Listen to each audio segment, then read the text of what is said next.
दक्षिण सोलापूर तालुक्यातील सोलापूर-विजापूर राष्ट्रीय महामार्गावरील बसवनगर ते कामठी रस्त्यावरील काही भागात हॉटेल व धाब्यावरील जेवणाच्या माध्यमातून व्यवसाय झाला नाही, तरी देशी-विदेशी दारू विक्री मात्र जोमात सुरू असल्याचे चित्र दिसून येते।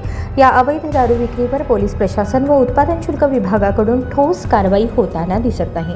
दक्षिण सोलापूर तालुक्यातील काही भागात हॉटेल आणि धाब्यावरील जेवणाच्या माध्यमातून व्यवसाय झाला नाही, तरी देशी-विदेशी दारू विक्री मात्र जोमात सुरू असल्याचे चित्र दिसून येते। या अवैध दारू विक्रीवर राज्य उत्पादन शुल्क विभागाकडून ठोस कारवाई होताना दिसत नाही, त्यामुळे त्यांच्या भूमिकेबाबत साशंकता दिसत आहे। कारवाईसाठी आलेल्या एक्साईजच्या पथकाला गुंडाळण्यात येत असल्याने हा प्रकार उघडपणे सुरू असल्याचे बोलले जात आहे।